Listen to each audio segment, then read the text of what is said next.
In October of 1878, 3 troopers rode into the Wombat Ranges outside Mansfield and did not come back. The Kelly gang survived in that country because they could read water in dry terrain, keep meat without refrigeration, build shelter from stripped bark, and navigate after dark without instruments. Every selector's son and station hand in Victoria could do most of it. That knowledge was the baseline. A blackout of 48 hours would expose how completely most of us have lost it. 3 skills from later in this countdown. At number 9, the charcoal and sand gravity filter that made fouled creek water drinkable using stacked tins and fireplace ash. At number 3, the camp oven retained heat technique that let a drover's cook bury dinner in coals at 5 in the afternoon and serve a full meal at 7 without touching the fire again. At number 6, the last brain tanning practitioner died before the documentation was complete. These are 25 practical techniques that kept ordinary Australians fed, warm, and capable when the systems around them failed. If this channel matters to you, subscribe now. 25. The slush lamp. Before kerosene reached the Australian bush in the 1860s, a shallow tin of rendered mutton fat with a cotton wick was how the bush kitchen worked after dark. Tallow from a dry rendered merino weather, strained through hessian and cooled to a firm pale cake, burned longer and steadier than wet dripping. Never use wet or unrendered fat scraps. Moisture causes spitting and drowns the wick. Within a generation, the skill was gone. A battery lantern today costs between $40 and $80. Fat from the kitchen costs nothing. 24. Hardening tallow candles for summer storage. 1 part beeswax to 8 parts rendered fat, melted together before pouring into molds. Raise the melting point enough to keep a candle rigid through an inland Australian summer. Never use untreated cotton string as a wick.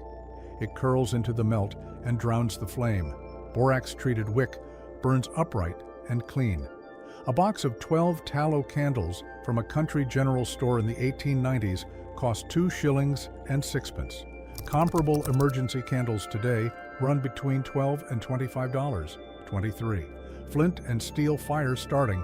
The tinderbox held 3 things: a piece of flint, a curved steel striker, and tinder, charred cloth, dried bracket fungus from a fallen iron bark, or shredded inner bark of a stringy bark. Strike the steel sharply and direct the spark onto the tinder. A good tinder caught and held a slow coal rather than flaming. Nurse that coal with gentle breath and transfer the growing flame to prepared kindling. From cold to fire, 30 seconds to 2 minutes for anyone who did this daily. 22. Hand drill fire starting with native timber. The hand drill method is at least 40,000 years old in Australia. Pioneer stockmen adopted it from Aboriginal guides through the second half of the 19th century. The spindle came from a dry grass tree stem.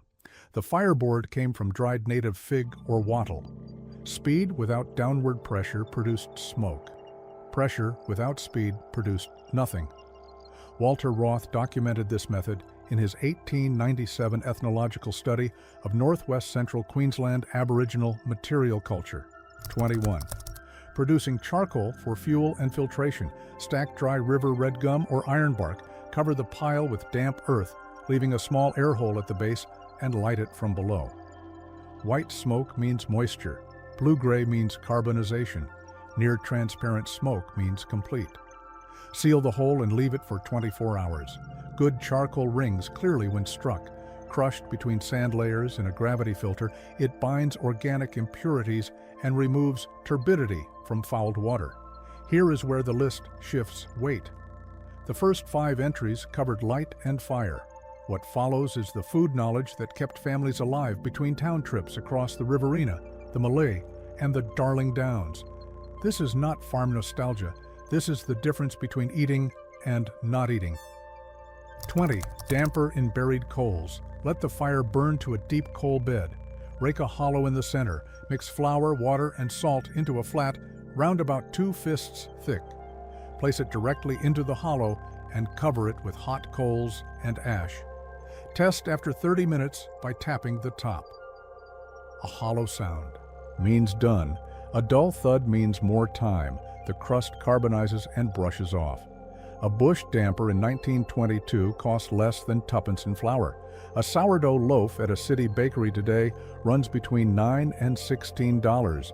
19. Rendering and storing cooking dripping. Caul fat, back fat, and kidney fat from station slaughter were cut small and placed in a cast iron pot over the lowest possible heat. Never rush a fat render. Fast heat discolors the fat and it spoils within days. A slow render produced pale yellow liquid strained through calico into stoneware crocks. Stored in a cool, dark space, rendered dripping kept for 6 months to a year. The deciding conditions were absolute cleanliness in the vessel and the complete absence of meat protein in the finished fat. 18. The cold hole. Ground temperature at 1.5 meters depth in inland Australia holds between 12 and 16 degrees Celsius regardless of surface heat. A hole 2 meters square and 1 meter deep, lined with dry stone and covered with a timber lid and damp hessian, created a storage space cool enough to extend the life of butter, cooked meat, and fresh vegetables by several days, even in a riverina summer. Always dig on the south side of any building, away from drainage channels. 17. Preserving eggs in water glass, sodium silicate solution, sold as water glass at country stores from the 1880s onward, sealed the pores of fresh eggshells and kept eggs edible for up to 12 months without refrigeration. 1 part water glass to 9 parts, clean boiled water, cooled before use. Eggs had to be fresh, uncracked, and unwashed. Never wash eggs before water glass preservation. The bloom on the shell assisted the seal. The last Australian suppliers ceased production in the early 1970s as domestic refrigeration became universal in rural homes. 16. Lye soap from wood ash. Ironbark, river red gum, and wattle ash, steeped in rainwater in a barrel, produces lye at the tap. Test strength by floating a fresh egg. It should sit with about a shilling coin area of shell visible above the surface. Combine the lye with rendered fat, cook slowly for 3 to 5 hours, pour into wooden molds, and cure for 4 to 6 weeks. Never use aluminium with lye. The caustic solution corrodes it and contaminates the soap. Cast iron and stoneware only. This next group is where recovery becomes genuinely difficult. The practitioners are mostly gone. In several cases, nothing was written down because everyone already knew it, and then everyone stopped knowing it. These are not techniques that faded. They were displaced by commercial products that replaced competence with dependency. 15. Stringy bark shelter construction. Eucalyptus obliqua and related stringy bark species across Victoria and southern New South Wales could only be stripped cleanly from October to December, when the sap was running and the bark lifted without tearing. Never attempt to strip stringy bark in winter or dry summer. It splits along the grain. Green panels weighted flat for 3 days held a flat shape, then overlapped on a timber frame like roofing tiles and fixed with split vine lashing. Surveyors working the Murray-Darling Basin in the 1860s described stringy bark as the most practical temporary building material available in the country. 14. Eucalyptus oil extraction for antiseptic use. Joseph Bosisto opened the first commercial eucalyptus oil distillery in Victoria in 1852 at Dandenong Creek, with the encouragement of Baron Ferdinand von Muller, the government botanist of the colony of Victoria. But the antiseptic properties of eucalyptus oil were understood by Aboriginal Australians long before Bosisto, and used by station workers for decades before commercial production began. Fresh leaves packed into a covered pot, brought slowly to a simmer, produced volatile oil in the steam. A metal tube from the lid allowed the oil to condense and separate. The chemistry was correct before anyone had written it down. 13. Reading weather from cloud and animal behavior. Before the Bureau of Meteorology established regional wireless services in the 1920s, short-range weather prediction was working knowledge on every station. Cirrus cloud streamers from the northwest typically preceded a low-pressure system by 24 to 36 hours. A lunar halo was red as rain within 12 hours across the southern tablelands. Cattle turning their backs to a clear sky before sunset were read as wind change predictors. Ants relocating galleries to higher ground were read as flood indicators across 2 to 3 days. 12. Cold smoking meat without a commercial smokehouse, a small timber and Hessian chamber. A fire pit dug 2 to 3 meters away, connected by a covered channel of flat stone. The smoke cooled along the channel and arrived at the hanging meat at between 20 and 25 degrees Celsius. Cold smoke flavors and preserves. It does not cook. Pre-salted and dried meat received 6 to 12 hours of smoke from iron bark or river red gum chips. Never use pine in a smokehouse. Resinous timber produces bitter phenolic compounds that no further treatment removes. 11. Managing sourdough without refrigeration. The perpetual sourdough starter was not a boutique food project in 1922. It was how a farm family 3 weeks from town maintained reliable leavening, daily feeding with equal weights of flour and water. In summer, the starter lived in a stoneware crock in the cold hole. In winter, near the stove. Never store a sourdough culture in metal. The acidity corrodes it and inhibits the yeast.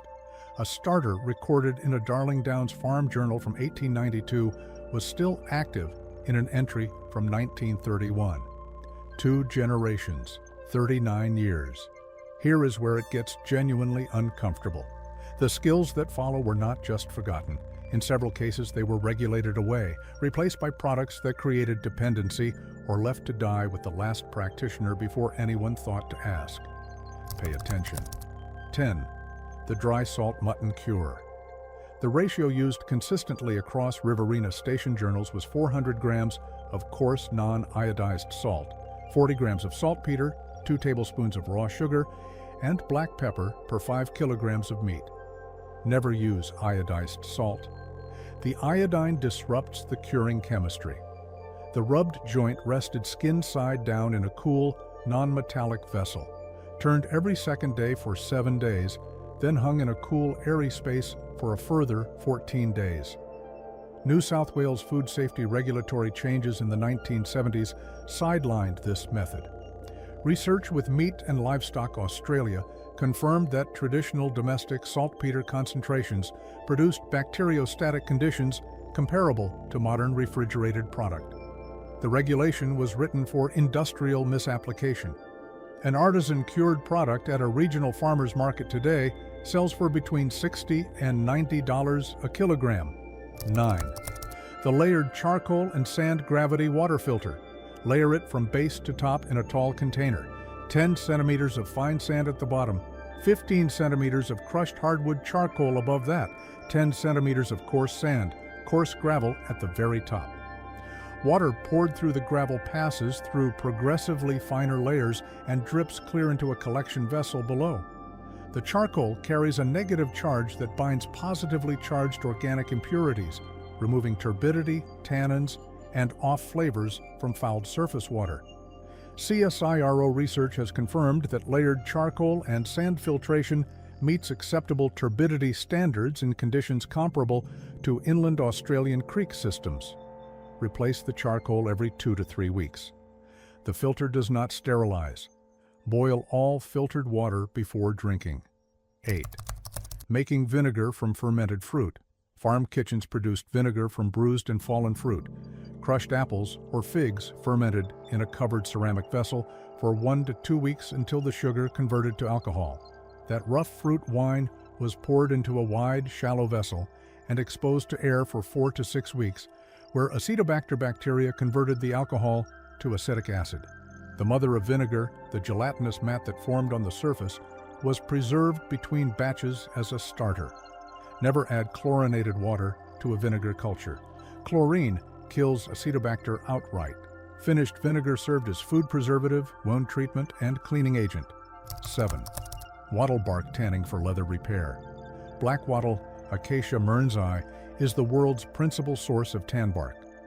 The bark contains between 30 and 45% dry weight tannin, among the most concentrated, naturally occurring tanning materials on Earth. Wattle bark was exported to tanneries across Britain and Europe from the latter 19th century onward. At the station level, fresh bark stripped in late summer was crushed and steeped in water to produce a deep red-brown tannin liquor. A fresh hide was progressively moved from weak baths to stronger ones over several weeks, the tannin binding to the collagen fibers and producing leather that was water-resistant and hard-wearing. CSIRO research confirmed that wattle-tanned leather from domestic bark processes was structurally equivalent to commercially chrome-tanned product. 6. Brain tanning for emergency hide and leather repair. Brain tanning is the oldest hide preservation technique used across multiple continents independently. Every mammal produces approximately the right amount of brain tissue to tan its own hide. This is a consistent biological ratio that traditional tanners across several cultures recognized without collaboration, not folklore. A fresh hide was scraped clean and stretched on a timber frame. The brain from the same animal was mashed with warm water into a slurry and worked thoroughly into the dampened hide, penetrating the collagen fibers and preventing them from fusing rigidly as the skin dried. Never cut a brain-treated hide before it is soaked for at least 3 hours. Cut edges before full penetration are permanently stiff. The last generation of Riverina station saddlers who knew this as working knowledge are gone. The Museum of Applied Arts and Sciences in Sydney found one practitioner in the early 2000s who traced the technique to a Wiradjuri stockman along the Murrumbidgee in the 1920s. The documentation was incomplete when the practitioner died. 5. Reading a soakage well in dry country. A soakage well is not a drilled bore. It is a seep point where subsurface water lies close enough to ground level to be accessed by digging. This knowledge was developed across tens of thousands of years of Aboriginal custodianship and adopted by pioneer drovers. The indicators were specific. Stands of river red gum and coolabah in otherwise shrub-dominant country indicated subsurface water often within 2 meters. A line of pigface or samphire in dry saltbush country indicated a seep along a geological contact zone. Native bee density often placed a soakage within 300 meters. Dark soil carrying the smell of iron and moisture indicated water within half a meter below. The Burke and Wills expedition of 1860 to 1861 passed soakage water that Aboriginal members of the party could have identified. The Royal Commission into their deaths examined what knowledge was available and how it went unused. That water was there. It was always there. 4. Medicinal charcoal and plantain poultice. 2 emergency treatments from the Bushranger-Era remain functionally sound.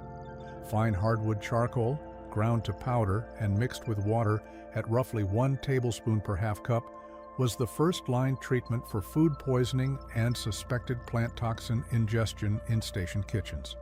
Modern activated charcoal is used in hospital emergency departments as a first response to certain poisoning events. The Australian Medicine's Handbook documents its effectiveness for toxin overdose when administered within an hour of ingestion. The chemistry the station cook was applying in 1880 is the same chemistry used in the emergency department today. Broadleaf plantain, Plantago major, grows in virtually every paddock and garden in the country. Fresh leaves, bruised and bound against a wound, were used as a poultice across both Aboriginal and European bush medicine traditions. Pharmacological research published in the 2000s confirmed anti-inflammatory and antimicrobial properties in the leaf compounds. The bush medicine women of the Darling Downs and the Riverina were not guessing. 3. The camp oven and the principle of retained heat cooking. This is the skill that ties everything else on this list together. A coal bed built over 2 to 3 hours of steady hardwood burning holds temperature for 3 to 4 hours after the active fire has died. Cast iron absorbs that heat slowly and releases it evenly into the food. A drover's cook could bury a loaded camp oven at 5 in the afternoon, walk away, and return at 7 in the evening to a fully cooked meal that had required no further attention. For a cook responsible for feeding 20 to 30 drovers, that was not a convenience. It was the entire system. Never use soft wood or resinous. Wood in a camp oven coal bed. The combustion is too fast and uneven. For a retained heat bread, load coals above the lid as well as below, roughly 2/3 of the heat from above.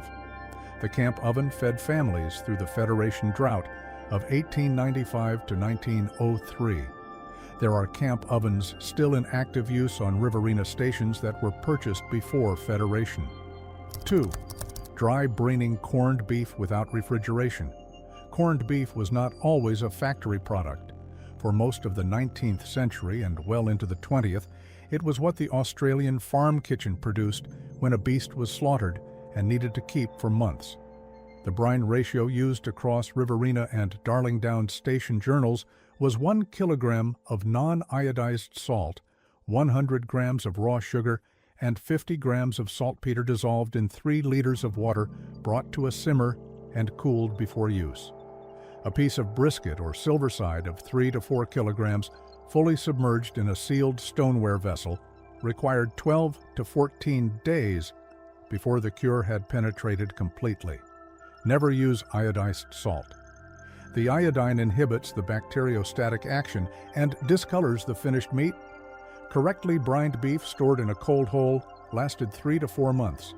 A tin of corned beef at a supermarket today costs between $6 and $8. The same weight in home-brined silverside costs the price of the salt. 1. Navigating by the Southern Cross and the Magellanic Clouds. On a property without power, without a phone signal, and without a working GPS device, knowing where south is in the dark is a survival-level skill. The Southern Cross and its pointer stars, Alpha Centauri and Beta Centauri, have been used for navigation by Aboriginal Australians for tens of thousands of years. Drovers and station hands used the same method from earliest European settlement. Finding south with the Southern Cross requires extending the long axis of the cross 4.5 times its own length toward the horizon.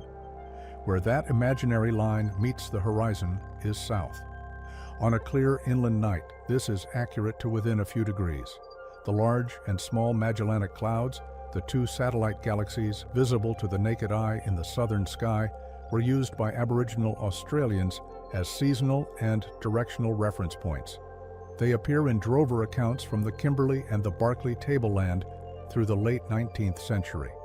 Scientists have only recently confirmed in formal terms what every stockman moving a mob already understood through practice. Turn off every light you own tonight and look south. Your great-grandmother found that same bearing with her bare eyes. She always knew where she was. Pick one skill from this list, not a project, one thing. Build a charcoal gravity filter from 2 tins and fireplace ash. Bury a flat round of flour and water in backyard coals this weekend. Render a jar of supermarket beef fat slowly into clean dripping and store it in a sealed crock in your coolest cupboard. This week, 3 things require no purchased materials. Collect hardwood ash from any fire and steep it in rainwater for 3 days. If you have a timbered block, strip a sheet of stringy bark and weight it flat for a week. Find the nearest stand of black wattle and note where it is. What did your grandparents or great-grandparents know how to do from this list? Was there a skill they practiced every week that they never thought to name, simply because it was what you did? Did anyone in your family keep a water glass egg crock or a cold hole or a slush lamp? This knowledge was not carried by exceptional people. It was carried by ordinary Australians who understood that competence was a form of dignity. The people who held these skills were not nostalgic about them. They were too busy using them. Your grandparents knew. Now you know too.